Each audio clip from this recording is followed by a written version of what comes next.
Hello and welcome to our Liberty Alert Live. I'm Dr. Gregory Seltz, and it is great to be here with you today. We're going to be talking about uh, principles, platforms, and policies, of course, with a healthy skepticism, if you will, about what politics can really do in our lives, and of course, a challenge to what we need to do as free people for the sake of our communities and stuff too today.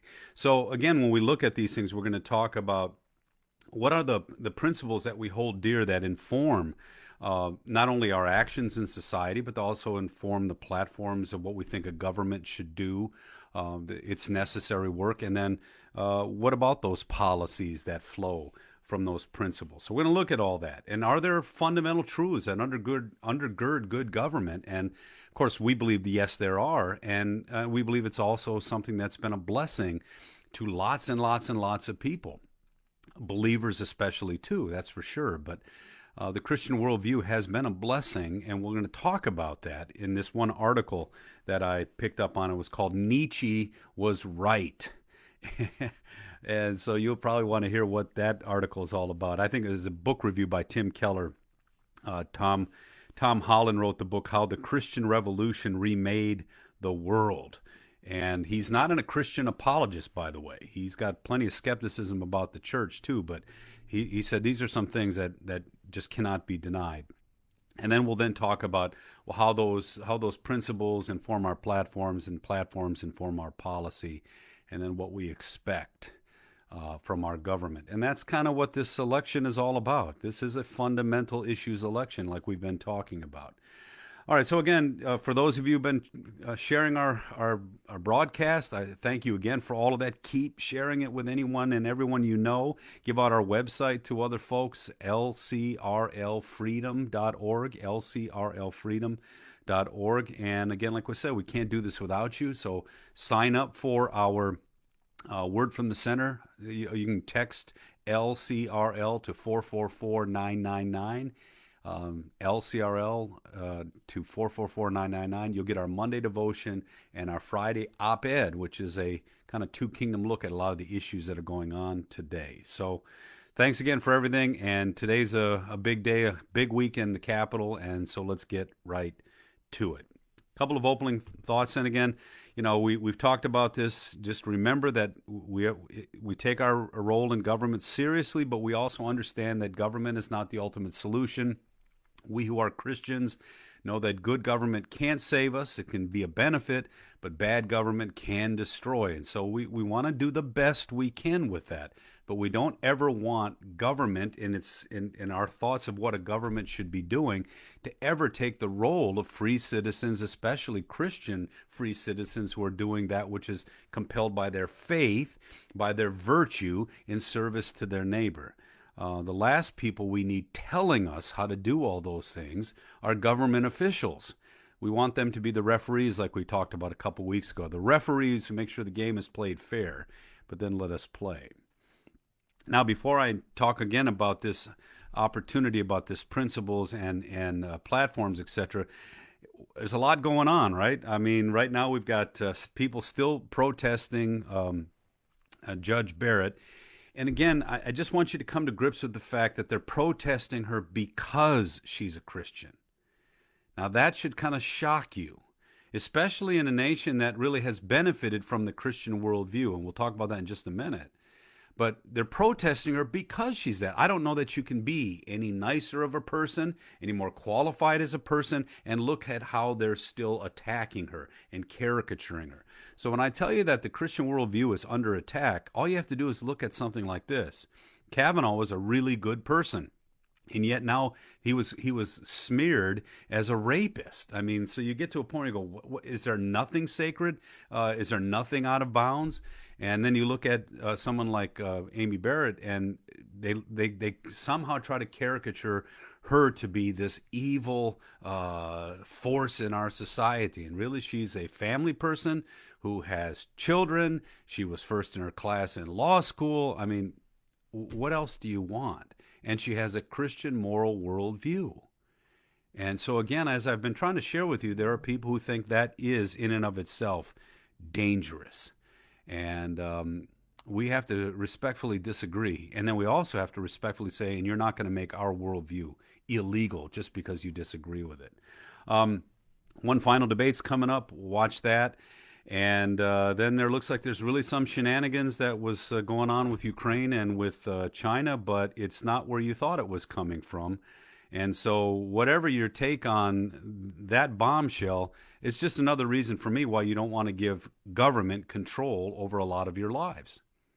And so, again, we have we're skeptical, even though we know that government has a role in our life. We know Caesar has a role in our life, but we're skeptical about whether he really cares about us, and we shouldn't think he cares about us. What we want him to do is do what he's supposed to do, and do it fairly so that the rest of us can go about the business of caring for one another the way our faith motivates us to do. So today, let's talk about principles for government from a Christian worldview. Let's talk about some of the movements in culture that want to basically give government virtual control over our lives, and let's talk about our response.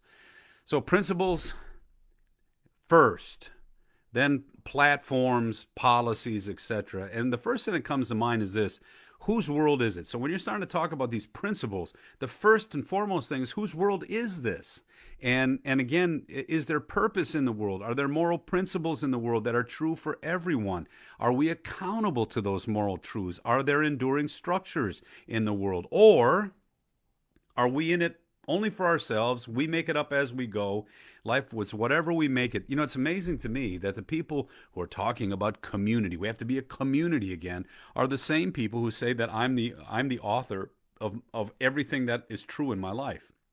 Nobody, not, and it, by the way, for those who they say that they claim science will, no, they don't. Even when science gets in their way, they could care less. So if science says that a baby is a baby from the moment of conception, well, we get rid of that science.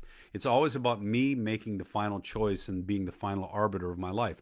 Well, my question always is, how can these people talk about community when their fundamental truth is whatever I think is true is true? But anyway, are we in it for ourselves? Is everything purposeless, futile, nothing but chance? And then what does all this right and wrong talk about anything, because there's really only power? So those are two radically different fundamental principles undergirding life, undergirding how we deal with life. And those become platforms, and those platforms become policies. And so the question is, if you start with the wrong principles, how are you going to get to the right policy? And that's a question we should all be asking. And then what about these other people who speak about the fact that God ordered the world? It's his world. And he will come again to judge the living and the dead according to his ordering of the world. But that he also endured humanity's hell on earth by coming and living our life and dying our death on a cross so that everyone might also be eternally saved as a gift. Who are these people? And so again, there's, I think the Christian worldview, which differentiates God's preserving and saving work. What a powerful testimony to people who don't even believe in God, and then people who know there's a God but aren't sure what all that means in their life. Okay? So I start with this this kind of book review, if you will, by Tim Keller. And the only reason, and I'll post this because I think it's a really good analysis of what we've been talking about for the last, 4 or 5 weeks, actually. But he's talking about this book that's called Dominion, How the Christian Revolution Remade the World. And as Keller points out, he's not a Christian apologist. He's just saying these are kind of facts that you can't refute. And Nietzsche was the one person who started to hold people accountable to some of the misunderstandings or misuse of these facts. There's another book, a little bit different kind of book from D. James Kennedy called What If Jesus Had Never Been Born? I think you can still get that on Amazon. I love that book. It just talks about how different the world became because of the fact that Jesus was born in history. Okay? But anyway, he points out that Nietzsche, who lived 1844 to 1900, and by the way, he died, he went crazy. Okay, they think it might have been syphilis, but it could also have been trying to figure out how to live his philosophy too. I'm not sure. But Nietzsche saw the European intelligentsia rejecting Christianity and styling themselves as scientific free thinkers who could supposedly live free lives without God. That's what we've been saying. We've been saying the whole debate in our culture is, can we have all these freedoms? Can we have all these protections, all these moral truths that undergird my ability to live life on my own terms? Can we have all that without God? And Nietzsche argued, no, you can't, because those things that you now cherish, liberty, life, fraternity, all the things that the European model was trying to espouse, property, he said those things are unique to the Christian worldview. So this is what he said. He said they wanted to have everything. They still believed in human rights, equal dignity of every person, the value of the poor and the weak, the necessity of caring and advocating for those who were less fortunate. They believed love was the great value. We should forgive our opponents. They still believed in moral absolutes, and they thought some things were good and some things were evil, particularly the oppression of the powerless.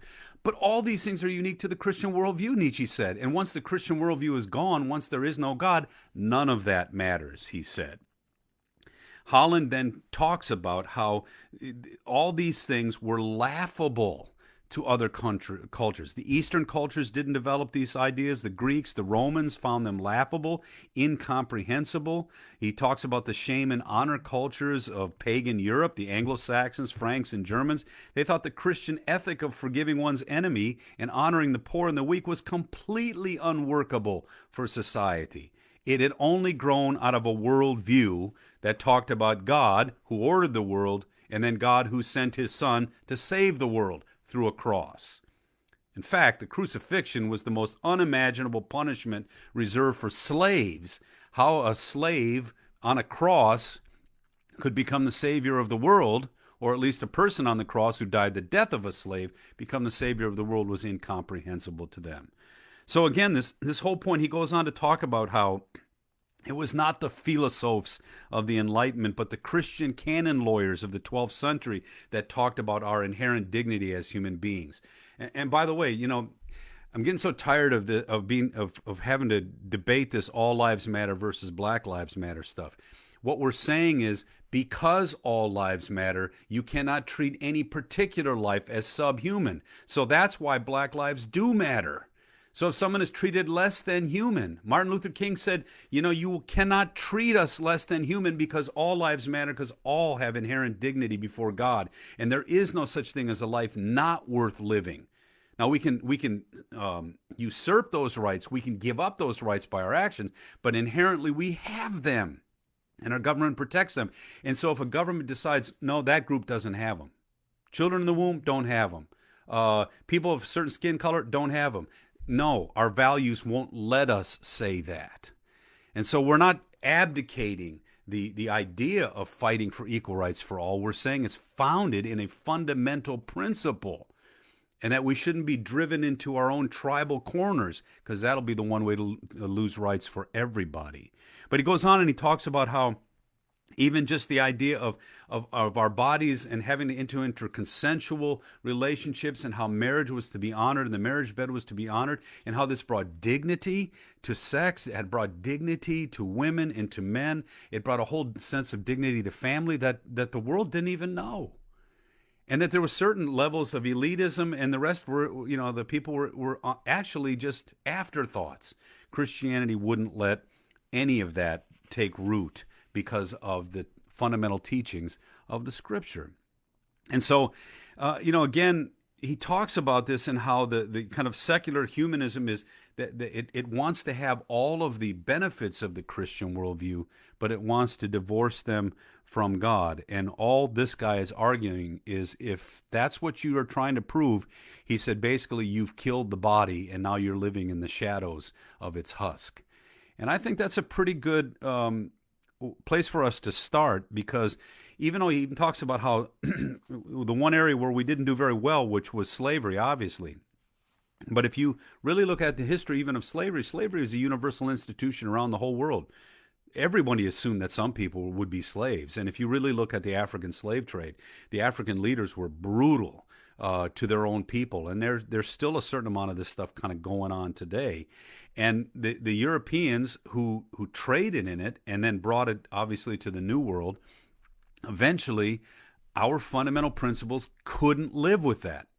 Now, whether we abolished it as fast as we could or not, and that's obviously wrong. We didn't. The reality is our principles would not allow us to live dehumanizing people. And so, again, as we struggle with these things today, even to kind of make amends and go forward with this stuff, it's our principles that drive these things. What's odd today is that the very people who are driving the so-called new discussion on these things say that there are no such principles, there are no foundational principles, secularism is the way to go, family is an irresponsible thing, government has all the solutions, and on and on and on. So be careful of wolves in sheep's clothing. They're utilizing the principles we do believe in, but they're utilizing them against the solutions, I think, that will really matter. So principles and platforms, they do really matter. And so we've got to struggle with how these work their way out in our lives, especially when we don't live up to the principles. That's hard, too, in and of itself.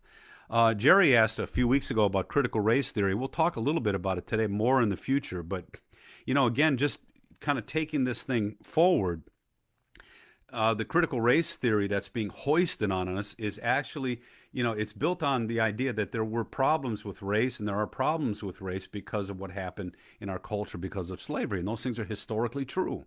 And we have to kind of deal with how we dealt with it properly, how we dealt with it improperly, all the kinds of suffering that happened because of it. But what's interesting, again, is what they're saying you need to buy into to deal with it properly. And that's where we disagree with critical race theory. Basically, it's driving us into our own, what I call tribal units, where melanin is your master. The secular idea is that at one time, the supposed survival of the fittest, they thought, well, melanin was your master then and the whites were on the top. And that's true about 100 some years ago. The Europeans, the secular Europeans, not the Christian Europeans, but the ones who started buying into this Darwinian survival of the fittest, there is no purpose in life, but we're going to somehow still have all the things that the Christian worldview gave us. There was that notion that, well, we're on the top of the heap because we're the ones who created this theory, and we're the ones who now empower this theory in our teaching, et cetera, et cetera. Well, melanin is still our master, except now we're just saying the folks who have a different melanin cover, they're still the secular people. They still believe they're on the top of the heap. They still believe that they should subjugate certain groups of other people underneath them, on and on and on. That's not the solution. The solution is rooted in an equality, rooted in character, godliness. Every life matters as the foundation to the dealing with the abuses of that, where Martin Luther King even politically called us to live up to our ideals. People forget that when our country was trying to figure out how to get rid of slavery, that many people from the African slave trade petitioned our government not to do such a foolish thing of getting rid of it. There were people all over the world who said, what are you, crazy? Everybody does this. And the answer was, no, we can't. Our principles will not allow it. And again, Jim Crow was just a reaction again against those who were defeated, who said, well, we're going to get our pound of flesh, before this is all over. And even that had to be defeated by legislation and moving forward. But again, the second thing is, if you believe in critical race theory, then racism is everywhere, and it becomes structural, not personal. And that is a big switch. Structural, not personal. Sometimes people accuse the church of saying we only deal with personal sins. We don't deal with the structural the structural extensions of that. I can live with that discussion. But the reverse is also really dangerous, that there's really only structural sin. And basically you're guilty because if you are identified with the structure, then you are a sinner. If you're not identified with the structure, you're not. Well, that's not biblical. And that's actually going to be even more destructive to this discussion as we go forward. One thing I love about Nietzsche, and again, for those of you who don't know who he is, Friedrich Nietzsche was a philosopher. He was a secular philosopher who said, if the Enlightenment people are right, then there is no God. And if there is no God, then all these morals and truths and all the things we say are fundamental to our society, they don't exist.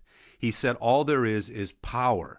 And a lot of what we're seeing today being worked out in secularism is just Nietzscheism, where he's saying you can use moral talk and you can use ethical talk, but it's not true. You just use it to gain power over people. You use words to gain power over people. Michael Foucault, all these kinds of things. And that's why you see certain people, they don't have a problem lying to you. As far as they're concerned, whatever gets you to acquiesce to their power, that's the truth. Well, that's Nietzsche. That's secularism. That's socialism. That's what all this stuff is, and it flows from these foundational principles. And the Christian worldview stands against that because it views life as having purpose, it views life as having a purpose because God created you. You're accountable to God. You're accountable also to the way He wants you to be as human beings to other people, etc., etc., etc. Back to the critical race, if racism is everywhere, then there's only certain people who are sinful. Actually, it's only the structures that are sinful. So we destroy the structures. We build more utopian, perfect structures, and then man will do, or human beings will do, what is good. Again, we've talked about how that notion of believing that human beings are good by nature and just structures are bad, and now you put this racial component on it, it just confuses people even more, and it won't solve the racial problems, and it sure won't solve our sinful problems. Also, in critical race theory, there is no such thing as conversion. They're not going to converse with you, dialogue with you, and have you get on board. There's only defeat and submission. And then, there is no compromise. There is no changed hearts here. There's just changed structures. And if you don't believe in their changed structure, then you're to be defeated. And that is a totalitarian notion that comes with this ideology. And finally, this is the one that really got to me, because when I hear this stuff about white supremacy or white privilege and all this, I always ask, what do you mean by it? Because it means a lot of things to a lot of people, and it's very, very... people always kind of shake their heads like they know what we're talking about. So I say, define what you mean. Well, when you saw what was posted in our museums here in D.C., things like inalienable rights, free speech, religious liberty, right of conscience, created in God's image, nuclear family, these are supposedly white supremacist ideas. That was news to me. I thought white supremacist ideas were that white people were inherently better because of the melanin of their skin. And we, of course, have always rejected that because the Bible teaches that all people are created in God's image. Skin color is just a neutral trait. Now, how we treat people who look differently than us, that's a different question, and we can talk about that. But again, this notion that those principles are somehow supremacist principles, I would tell you today that the secular notion that there is no God and that they're the ones who need to be in charge and that the church needs to be vanquished because it stands in the way, that's the true supremacist ideology. I do think we need to stand against that. So critical race theory has a whole new set of ideals, and they will tell you what those things are, and you will do them, and they will dictate both. So fundamentally, again, they believe that people aren't sinners, structures are. People are empowered by definition. They're the oppressors, and therefore they're evil. And so we say very clearly there's an overemphasis of structural sin versus personal sin, and the Bible flips that around. There's a false notion that government and law can save us and transform us, and that is wrong teaching, whether it comes out of a Christian worldview, because Christians don't teach that. They don't teach that the law transforms us, only the gospel. But there are some Christian pietists who've occasionally thought that, Christians in charge of the law will transform society. The Bible never promises that. But surely secularists who use law and who use oppression to transform society, that can never save us. And then I said it this way: a seditious secularism that values bureaucracy, control, and dictated tenuous security. That's the solution for critical race theory. Over family, church, virtue, and personal responsibility and freedom. I always try to go, because I never know where people are coming from in a lot of these kind of issues. I always ask them, what do you mean by this? What do you mean by that? The best way to really get at some of this stuff is start asking, what are your solutions to it? And very often, people don't talk about the solutions. I think we need to talk more about the solutions to it. And that's why we've talked a lot in our discussions here about what would be the solution to some of the issues in the city. What would be the solution? Rebuilding the family, giving people, moms and dads, the opportunity to educate their kids freely so they can escape poverty. These kinds of things, as opposed to dwelling on these principle things where we're going to disagree, and then basically people say, if you disagree with my principles, then we're not going to have a discussion. I always get to, well, tell me what, if I just assume your principles or I assume your statement of the problem, tell me what your solutions are, and maybe then I can really understand where I think you're going with this. So if you yearn for family, or you yearn for government support for the basics of life, it's going to lead to vastly different outcomes. If you have fundamental differences about these principles that undergird, you can have vastly different understanding of the role of government in your life, vastly different understanding of the role of policy in your life. And those of us who believe in the Christian worldview, we do believe government is a necessary thing in our life, but it's a limited necessity. It's God's temporal control of the world so that we don't jump off the cliff of our foolishness. But then we have a certain level of civility where we can still dialogue with one another. When I see ideologies that refuse dialogue, and that's happening all over our college campuses, they refuse. They caricature a worldview, they caricature a statement, and then they literally beat it out of the university. You're seeing that happen all over the country. They will not allow people to speak. They will not allow it. They will not have it. And they call themselves anti-fascists who do the most fascist things. So again, when we see that, that's one of the ideologies that's out there, and it's coming again from a more secular perspective. It's coming again with governmental solutions to all these problems, and it sees things like the family and the church as standing in the way of that. You should be suspicious of that right out of the gate. So as people then who will never despair, I don't know how this election's going to go, and I don't think you do either. In fact, I'm just getting to the point where I'm not sure if we're ever going to get news anymore where people just say, here's the news, make up your own mind.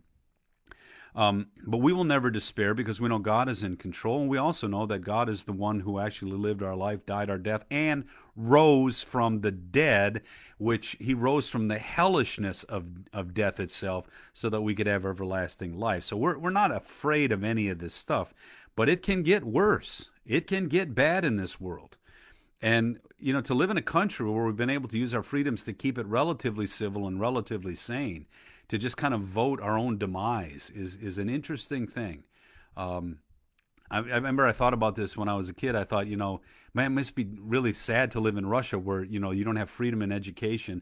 You're told to go to school, and they give you kind of the propaganda, and you're just propagandized into what it means to be a person who believes in the new socialist regime. And I thought, how terrible. And then I look in our country today, and we've actually voted that same kind of system into play. It was forced on them, and churches had to go underground. We're actually giving that over to people who then propagandize us in return, and they take our money to do it.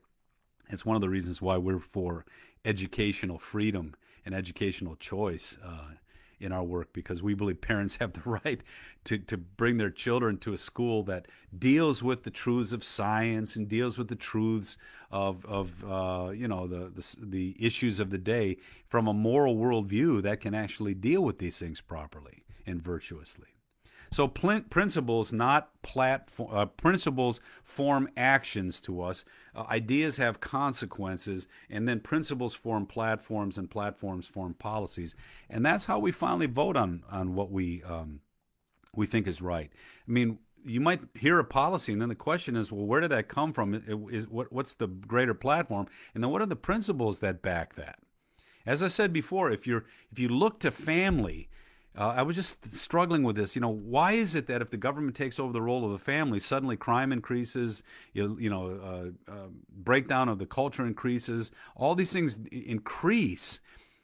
Well, families aren't perfect, so how come?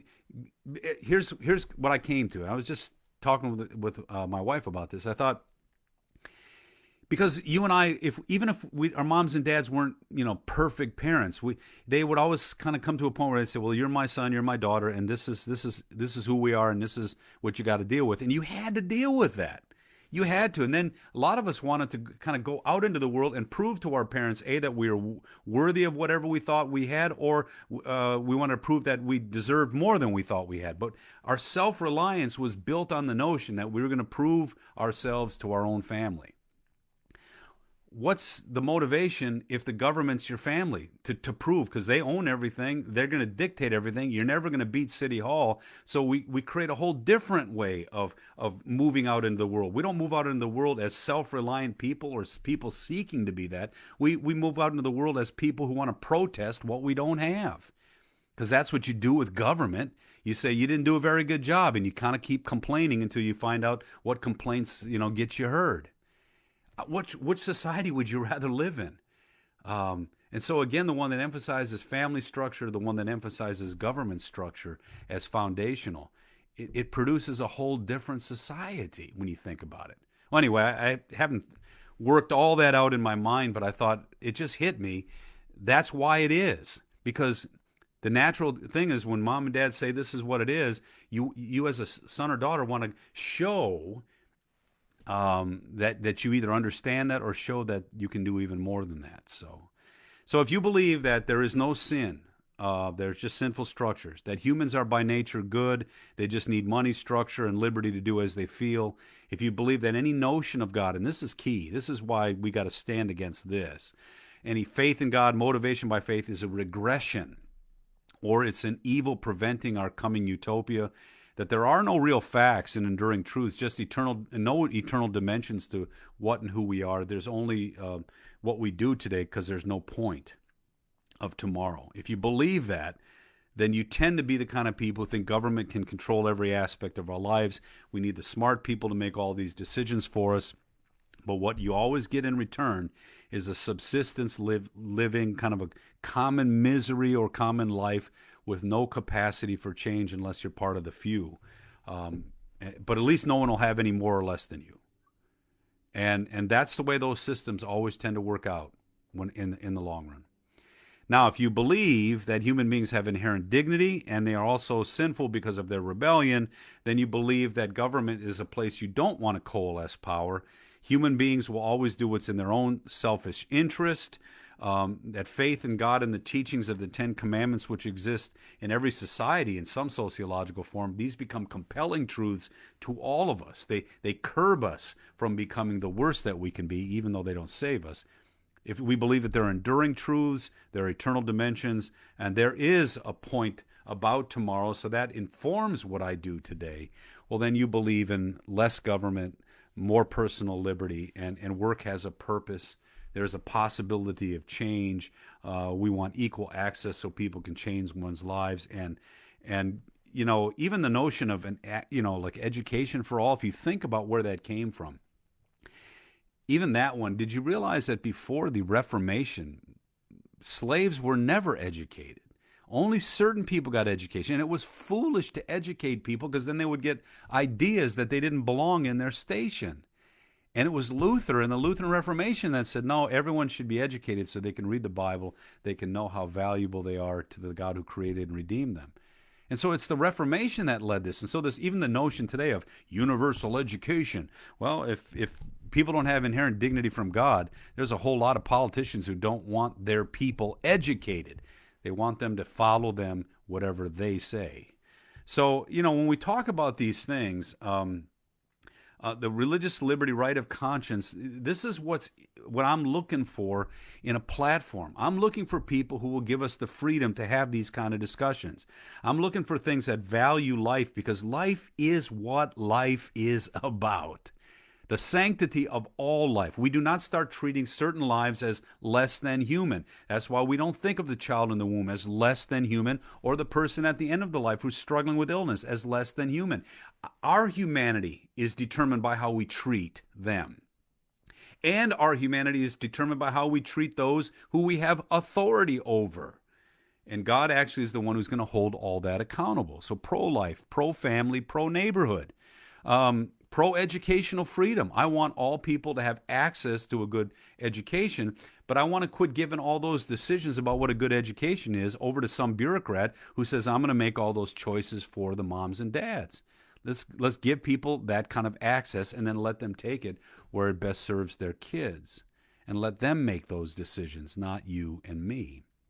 Also, pro small business. I've talked to a lot of people from all different walks of life, all different ethnicities who own their own moms and pops stores here in America. And by the way, what makes America unique is I think it's 80% of our economy is mom and pop stores. It's not the big tech companies. They do control the information. They got a lot of money in one place, but still most people are making it because they service their clients in their neighborhood.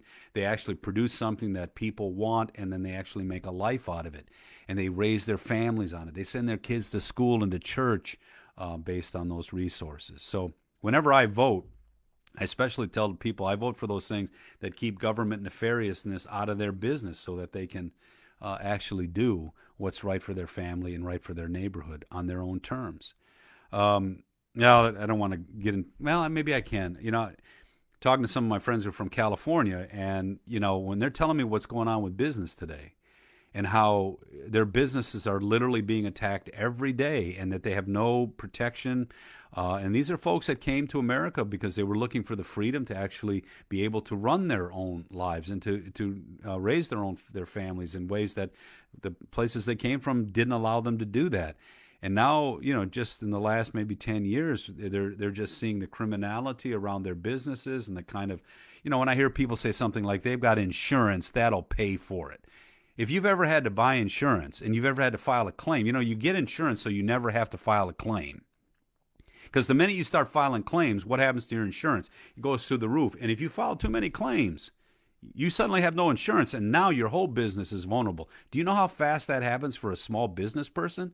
And so when someone just decides, I'm going to break the window of this, or I'm going to destroy the delivery trucks of this business or that business, most mom and pop stores don't have even enough money to replace those things over and over again.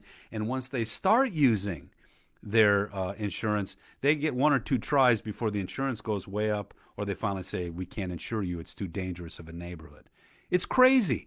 Nothing works if we don't suddenly come to grips with how to treat our neighbor, shake each other's hands, and there should be certain things we're ashamed of if we see that kind of thing happening in our culture. And that's the only way we're going to get back to some level of civility. But pro-educational freedom, pro-small business, mom and dad should be free, relatively unencumbered, to make a living for the sake of their family. And charity, I believe in charity. And that's one of the reasons why we didn't lobby this, but, we sent a letter in, especially we supported some of the stuff on the Hill. I was really disturbed in the tax bill last time that it doubled the standard deduction, made tax stuff easier, but it took away the kind of the notion that charity was something that we could do above and beyond taxes, and so it limited. So if you took the standard deduction, it started to limit the charitable giving that some people would use because they used to write it off on their taxes. Well, now they didn't have to file Schedule A's. They didn't have to file the deductions. They just took the larger standard deduction. I said this starts persecuting the 501c3s that are in the communities, serving and caring for the community. They're not getting paid like government workers. They're not getting paid. There's not job security. They're in those communities because their faith is motivating them. The issues are motivating them. The care for people is what's motivating them. And it just bothered me that the tax code actually made it even harder for them now to receive the gifts that they need so that they can keep their ministries going. They tried to deal with that in the COVID stuff. And again, I think they gave $300 a year as something you can write off if you take a standard deduction. I think that's just wrong. We're a charitable country. The government is not charity. There's no such thing as a benevolent government. Benevolence can only happen freely.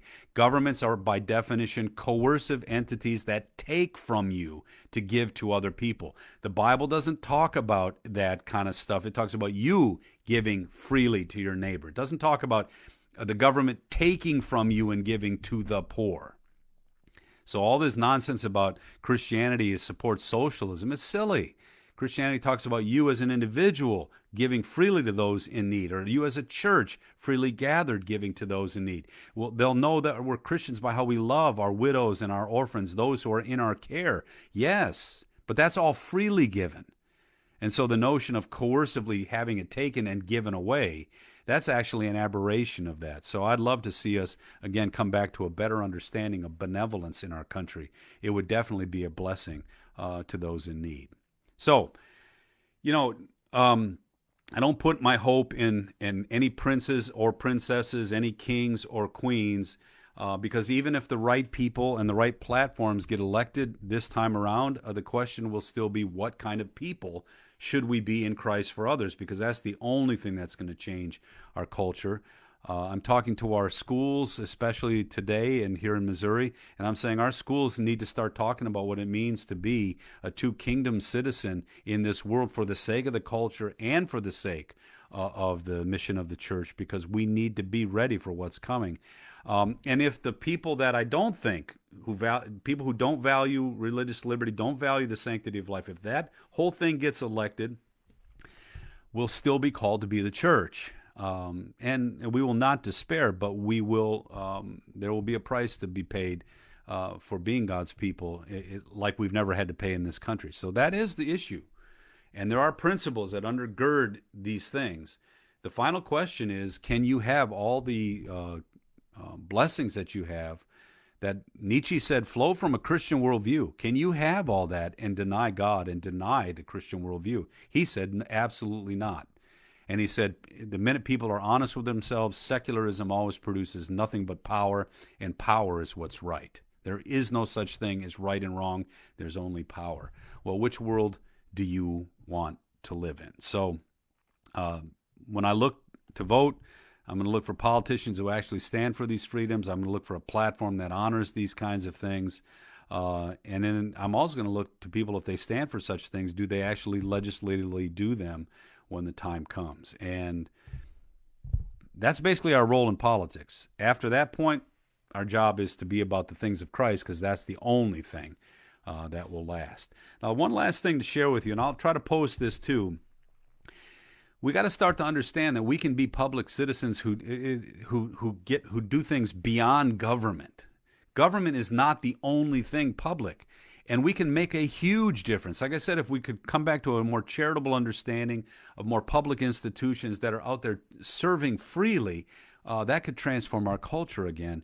And I just got a note from the Susan B. Anthony, the research arm of the Susan B. Anthony list folks. And they're, of course, pro-life people. And they talked about the 2,700 pro-life pregnancy centers nationwide that served almost 2 million people in 2019. The reason why the pro-life centers have a place in my heart is we worked in the pro-life centers in New York, and my wife was actually a counselor in the New York pro-life centers in Manhattan, and I was on the board, and we did a lot of things with the Catholic Church, etc. Very powerful. But again, shoestring budget, people donating their time, their talent, their treasure, and trying to make a difference. Well, listen to the list of what these 2,700 pro-life centers, who don't get any government aid, don't get any government funding. I mean, Planned Parenthood has millions to spend. These guys, if they've got a few $100,000 in the bank just to, deal with in case something bad happens, that's about all they've got. Almost 730,000 pregnancy tests, 486,000 ultrasounds, 160,000 STD tests, 291,000 clients attending parenting and prenatal education programs. We're talking about, undergirding the family, giving people wisdom as to how to start raising their families. Wow. 21,000 clients who received after abortion support. So they got the abortion. They were overwhelmed by it. The abortion provider said, we're done. These guys came in and said, we can talk and we can walk with you. 880,000 students receive sexual risk avoidance education, 1.3 million packs of diapers, 2 million baby outfits, and on and on and on. That's the kind of stuff. There's a church organizations in Kentucky that have dedicated themselves to becoming foster care churches, where they receive foster care children as part of their ministry. And then they try to get those kids placed into homes. But even if not, they've dedicated themselves to be a home base for these foster kids who, over time, they still feel displaced. Well, this is your church. This is your family. And we are your foster parents. What a powerful ministry. And that's a lot of sacrifice, a lot of service. And it's dealing with a lot of kids who are at high risk. What a powerful thing for the church to get involved in. Keep the politics out of that. That's been my biggest beef. The politicians want to come in and organize that, control that, and therefore they start to impose their values on that. And that's where we have to learn to fight back. So again, I just got that note about these pregnancy centers, and I was just thinking, wow, what a powerful thing. So principles don't just lead to platforms. Principles first lead to our actions, to our practice, who we will be as public citizens in the name of Christ for others. We will be people who fight for the sanctity of life for all people. We'll try to provide education, excellent education for the neighborhoods in which we serve. We're going to try to provide for those kind of things so that people can be empowered to live free lives. But then we pray that people will see that we really want them to have the eternal liberties of Christ that only come through faith in Jesus alone. So principles lead first to practice, then they lead to platforms and policies, but that's a secondary thing to us. But we do believe these policies should encourage practice from free individuals first and foremost. So today, I hope that helps. I hope you see how we didn't really delve too deeply into the critical race theory, but there's some fundamental things about it that again, if you their solutions are where we're going to get into even deeper problems. We can face some of these issues without facing these presuppositions and these principles. And I think we need to lead that discussion as much as be a part of it. So I hope this helps in your responsibility for voting. It's right around the corner. God bless you in that. That's a necessary work. We'll see what happens on the other end of November 3rd. And, there are non-negotiable values. And these are preeminent in our minds when we go vote. They're sanctity of life, the sanctity of marriage, religious liberty, and the fact that the church is a public moral voice of God telling the government where it belongs. And if that moral voice gets run over in our culture, it's not going to be a utopia on the other side of that destruction. And I hope and pray, even if you're a secular person listening in today, we're not asking you to believe in what we believe in. We're just asking you for the freedom that we give as well in return, that you can live your life in freedom for the sake of what you think is valuable according to your conscience. And right now, the church is being targeted as a voice that needs to be silenced in our culture. And that will be bad for everyone if it actually happens, especially the Christian voice, the Christian worldview, the Judeo-Christian worldview and culture. So thanks again for sharing, and I hope that helped a little bit, Jerry, too, when we talked about critical race theory. Thanks for the emails. Please keep sharing this podcast or this Liberty Alert Live. Please keep sharing that with folks and keep praying. Pray for our country, pray for our leaders, and please pray for the LCRL in D.C. because we're your advocate and we're your voice trying to actually do the things that are necessary for the sake of our churches, our schools, and our universities. So until we see him again face to face, speak the truth in love with humility and grace. Be wise as serpents and harmless as doves. Until next time, God richly bless you. Have a great day.